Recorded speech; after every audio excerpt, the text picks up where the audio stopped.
Hi, I'm Dr. Lanisha Robinson, your host for Career and Technical Education, #Build a Future. Working in St. Lucie Public Schools with the Career and Technical Education CTE department, we want to show what our teachers and students are doing in the classroom to close the skills gap in multiple fields.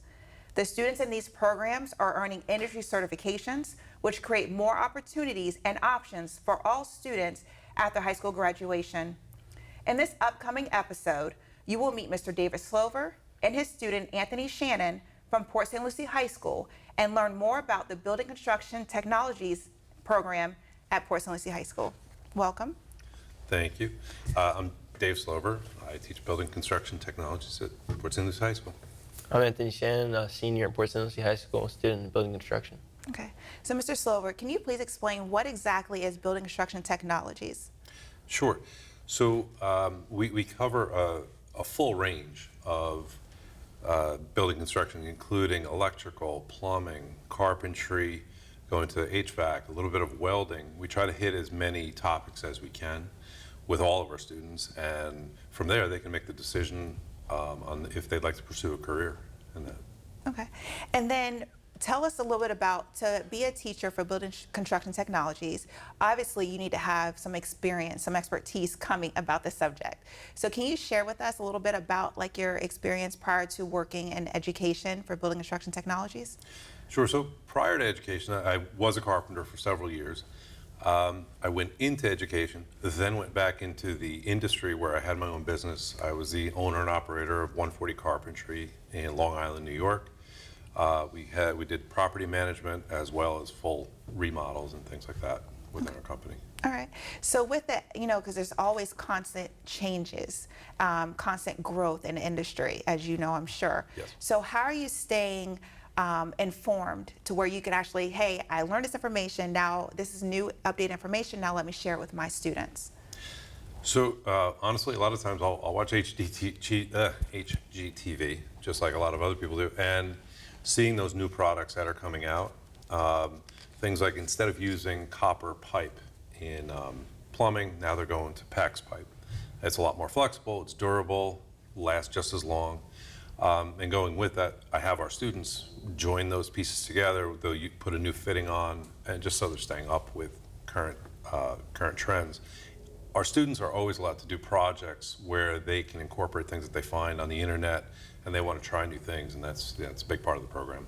Okay, so with Career and Technical Education, right, for CTE, we want to make sure that that there's kind of like a pathway for students going from, you know, elementary years, middle school, all the way through, right? So how are you building or, I guess, connecting middle school students to what's going on with your high school program?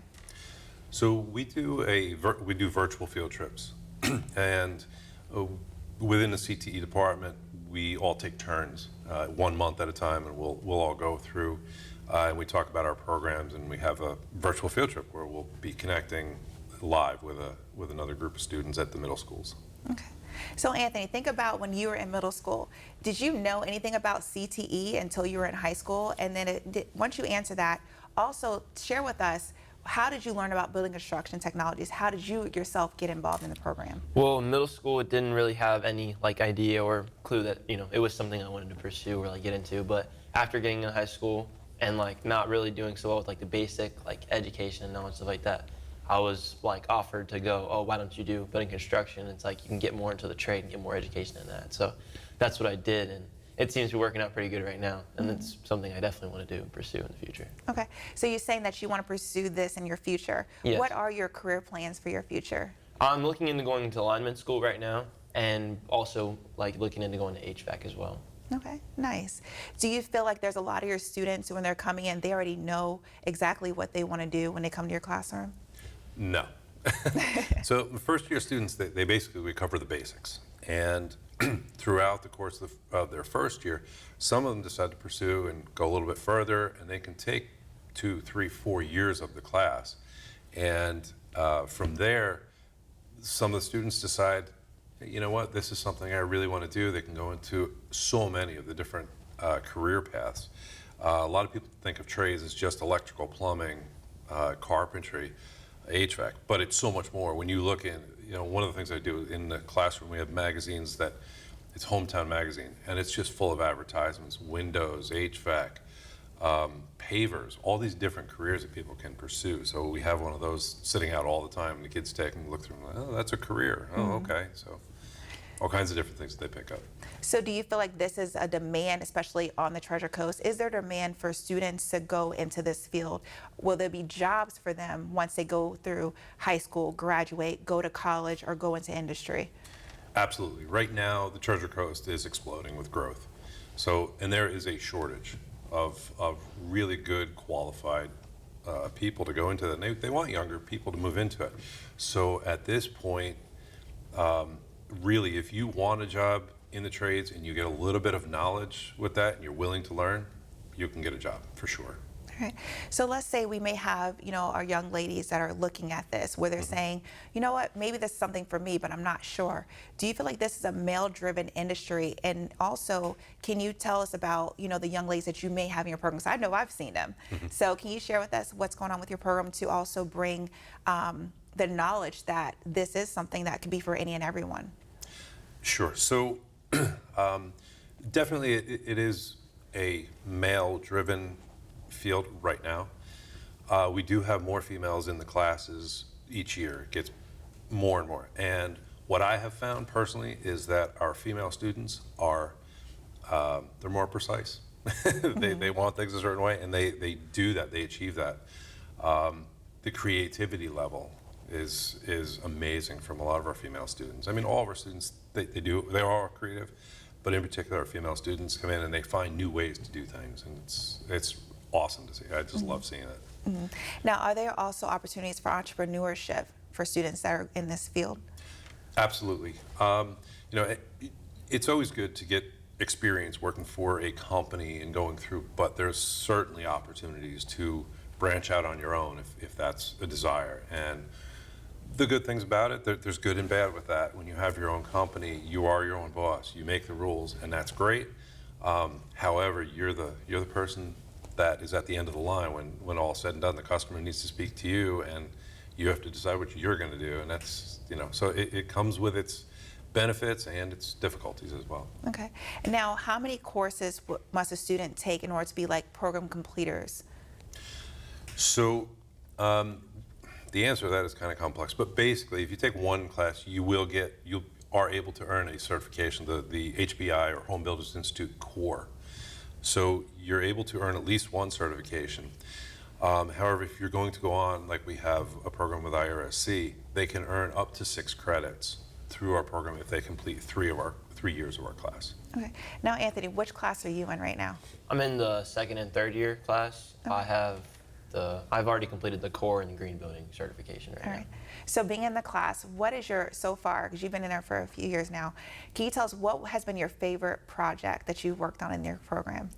So far, mostly been the stage building for the drama performance, and we've also been doing like holiday things. We did a Christmas tree and wooden reindeer for like other classrooms and stuff like that. Okay.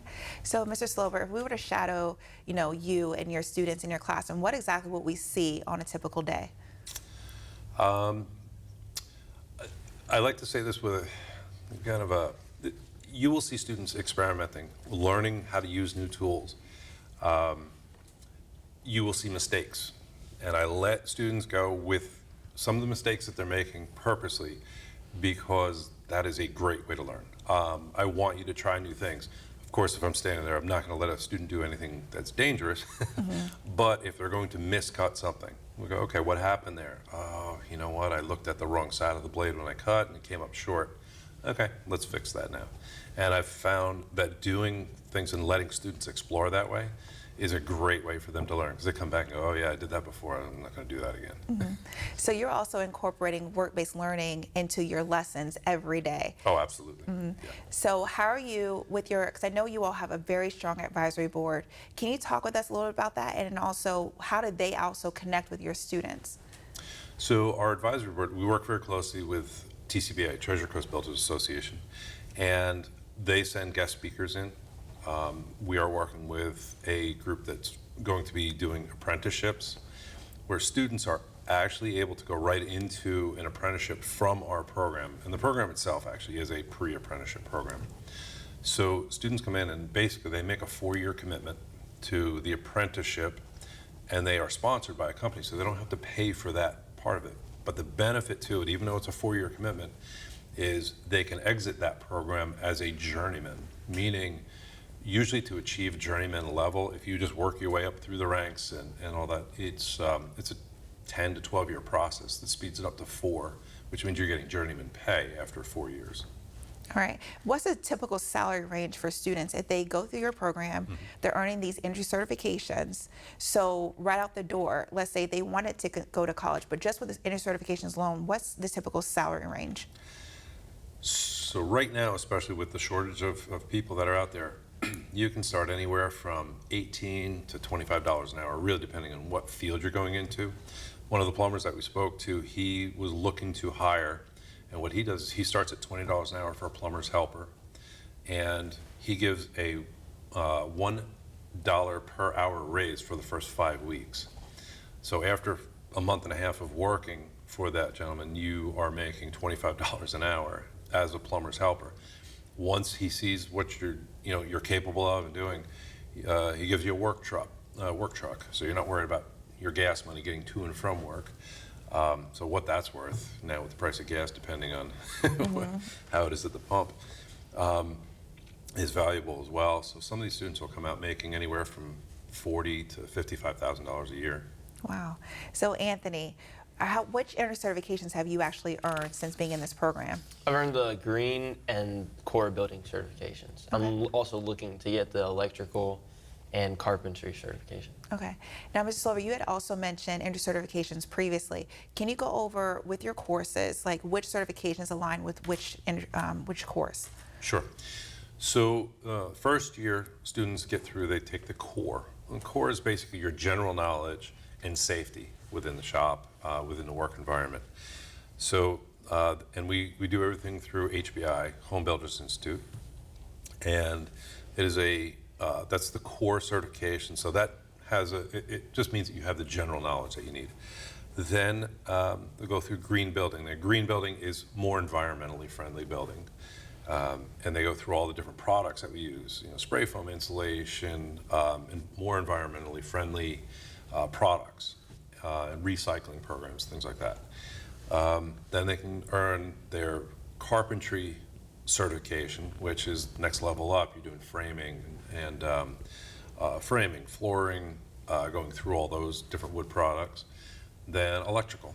So they can earn all of those working their way through. It's not easy. Each test gets progressively harder, but yeah, so Wow. they can earn all those.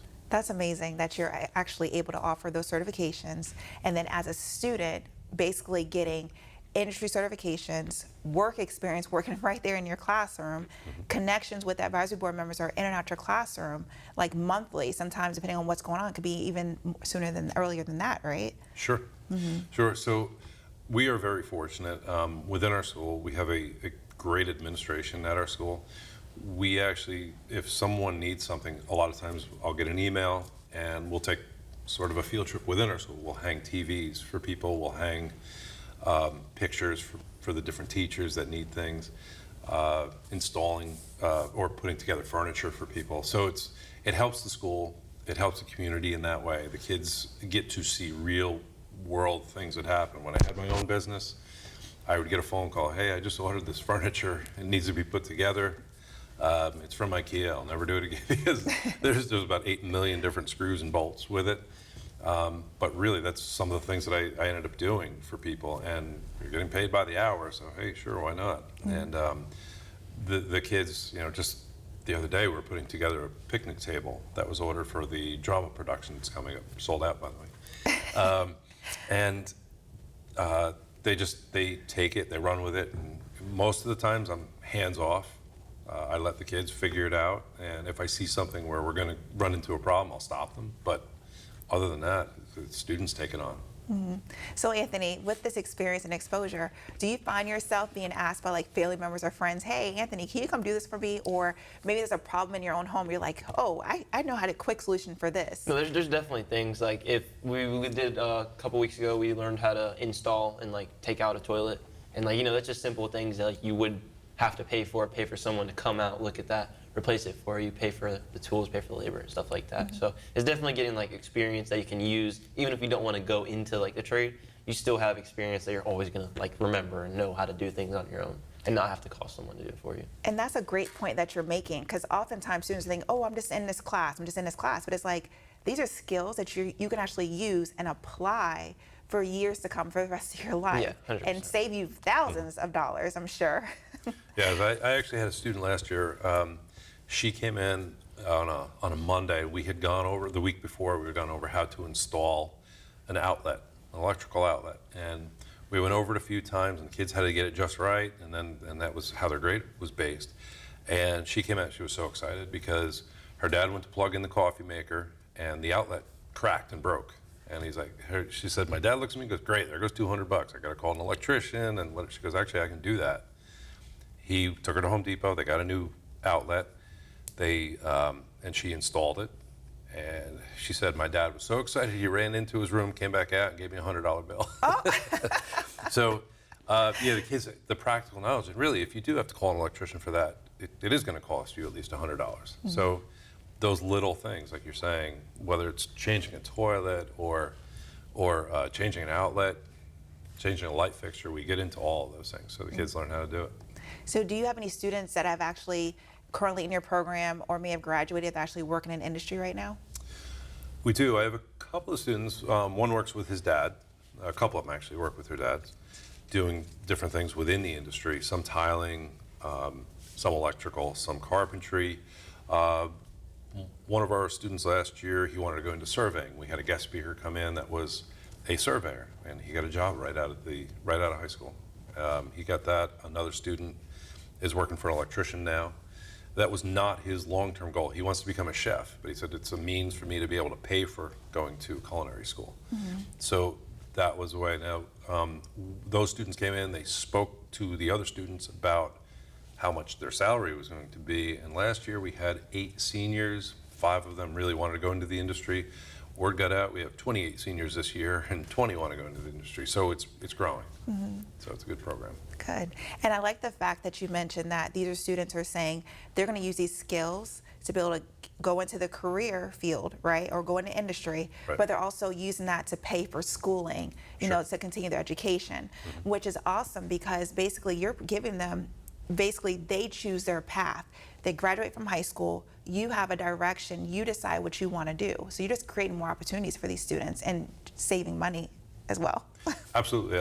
Just this morning, Anthony and I were speaking to each other, and I said, I'm glad that we're able to give you opportunities and not just have one direction that you can go in or one choice of what you're going to do, or maybe 2. One of our students that we were speaking with just this morning, he's like, I don't know, there's too many things to choose from. I'm like, what a great problem to have. You know, It is. If you can go into an apprenticeship, you can go to IRSC, you can go straight into the industry, or if you choose to go on to college, you go on to college. So lots of choices. So because of, obviously just everything that you're saying that your students are doing in the classroom, it sounds like you all have been doing a lot of updates and innovations technology-wise. What have you done just this year alone or planning on doing to continue innovation, continue the technology growth in your classroom? So one of the things, we have a virtual welder that we use. It's a great machine. Students are on that. They're learning how to weld through some of that technology without having to have a welding machine and having a welding booth. It's just a little bit too much. However, they're getting a little bit of experience with that. We have a CNC machine that carves out wood and makes different shapes, things like that. In the future, I want to be able to make sure that we have that up and running and make sure we have all the training for that. So does your classroom technology, does it compare to what they could see in industry? Like once they leave and go into the career, would they actually see the same technology, same tools? Absolutely. The same tools, when jigsaws and circular saws, things like that haven't really changed all that much, other than a few safety features in several years, hundreds of years probably. But over time, as things evolve, the students have the latest tools that they can use. We do projects, and as the students move on through the program, they have a little bit more freedom with their projects that they're choosing. Anthony, once we're done with our set build, is going to be working back to I'm working on doghouse. working on his doghouse for his yard. So. Which actually for entrepreneurship, you could create your design, or work with homeowners or people who have dogs or even cats, Yeah. and then actually design that. That's basically entrepreneurship. So what other mini projects are your students doing in the classroom, or that they themselves are coming up with? You want to go? We've done plenty. We framed pictures for to go around the school. We make frames for them. That was pretty fun. And there's just a whole bunch of things. There's always something new to do because people, things break every day. So there's always something that needs fixing. Like we had an interview with our TV production teacher at our place, and he was telling us when we got there, he's like, "Oh, go tell Mr. Slover, we need all this, and that done." So there's always something to do, and it's always fun.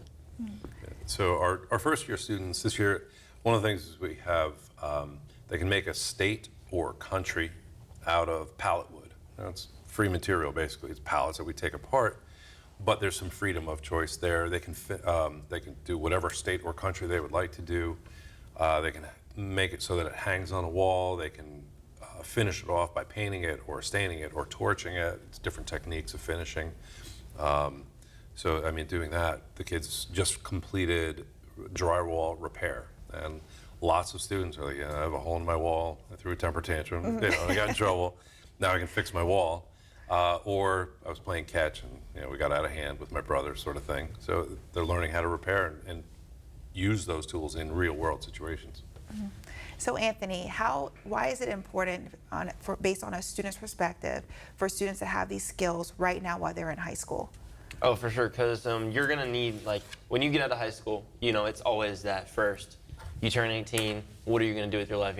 College, something like that. You kind of get lost in it. So having those skills gives you, an idea, okay, I have these skills. I can definitely use this to get somewhere and to move on, with going into either a trade school program or going into something else and just having that extra knowledge to be able to, do side jobs, help somebody out, help around anywhere. So with field trips or career exploration, all right, have you taken your students off campus or virtual field trips? What have you done to kind of bring industry to your students, or your students to industry? So to this point, it's been more industry to students. We'll have guest speakers come in frequently. Like I said, we have had surveyors, we've had folks come in from a concrete company to explain what they do. Electricians, plumbers will come in and speak with us. We are planning a field trip for a possible hiring event for our seniors. Not a typical career exploration where we want to see what we might want to do, but for our seniors, going and actually sitting down with interviews and possibly walking out that day with a job if that's what they are choosing to do right after high school. So that hopefully that event will come together. We're trying to plan that for the end of February. So that'd be amazing to be able to offer that to students. Okay. So another direction for your students is also being in the program and being program completers. They can also get what we call articulation agreements, all right? Can you explain articulation agreements that you all have and opportunities that's also available for your students? So again, we have a partnership with IRSC where our students that have gone through a few of the classes can earn up to 6 credits, 6 credit hours within the industry certification. So they can go into the HVAC program, they can go to the electrical program, possibly even welding, and have a few credits towards what they're doing already before they even get there. All right. Anthony, based on as you as being a student, how do you feel like why is this important for students to not only have these industry certifications, but you're also earning college credit? Oh, because you're gonna go straight to school, out of school, and you don't want to waste time. You want to get straight to making money, pursuing your career goals and stuff like that. So definitely having the certifications and everything like that definitely shortens that time and makes it a lot easier to find those things after high school. All right. And Mr. Slover, Yes. for career and technical education, why is that important for students to have that exposure while they're in basically secondary education before they leave? Well, like they say, you don't know what you don't know. And so many of the students that come in, they're like, for example, there's a screening company that works through Treasure Coast Builders Association. They're members. There's a young lady that was in the Okeechobee School District program, and she went to work for them. And again, we talked about females being very precise in particular, and she is their final measurer now. And she started out making $45,000 a year. She's now up to about $78,000. I mean, it's only 3 years. That's an amazing track for someone to take. So she never knew that that was a career possibility until she took the program. It's just like our program, same thing. We go through all the different careers that you can have, and it's just amazing for students. All right. Now, if there was a parent or a student watching and they're like, well, we're not sure what we want to do, or maybe is this something that I want to do in the future? They might be questioning it. What would you say to that parent or guardian of that student, or even to the student themselves? If they're going to be coming into our school, come on down. Email me anytime, and I'll answer any questions. If anybody wanted to meet with me after school, and we can go through and I can show them, walk them through the shop, and show them what we have available, more than welcome to do that. It's like I said, I'm so proud of the program and the direction that it's going in. I welcome anyone to come on in and take a look around. Yeah, to add to that, like, you know, it's just, you don't, like, it's not going into it knowing, like, oh, I want to do this, like, I'm going there. I'm going to the program because I want to do this. Like, I didn't know that I wanted to do anything in the trade until, you know, go to the program and see that it's not, like, as hard. It's obtainable. It's not, like, something, you know, you have to go get a 4-year degree or, like, anything like that. So it's definitely something to look into if you are like, trying to find your career or looking into something like that. So do you ever come across any like friends or any of your peers that may ask, hey, how is it being in that program? What do you say to them? Yeah, all the time. It's just, I say, like, you know, it's good because I'm not out there like trying to figure out, you know, what I want to do. It's like, this is putting me in like a direction of where I want to go and stuff like that. Because, you know, it's high school. Everyone's trying to figure out what they're going to do as soon as they get out of high school. So Right. it's definitely making it a little easier, taking the pressure off my shoulders. Right. For sure. Now, if there was a parent or guardian or community member that wanted more information about building construction technology at Port St. Lucie High School, what are the different avenues that they could take in order to find out more information?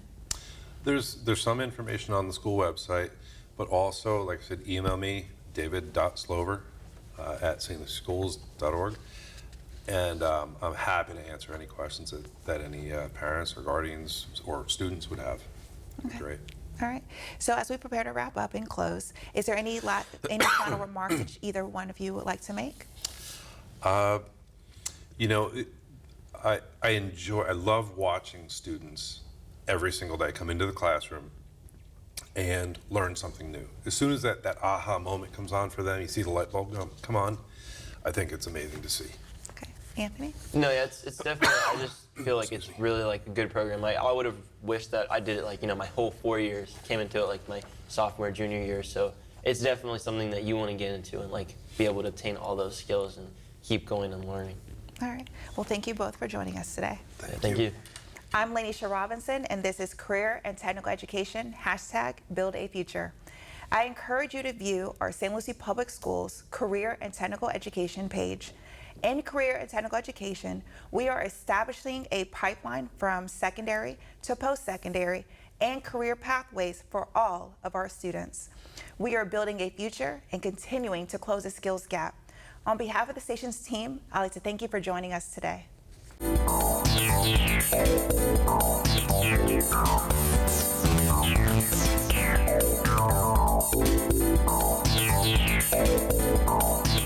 Yeah.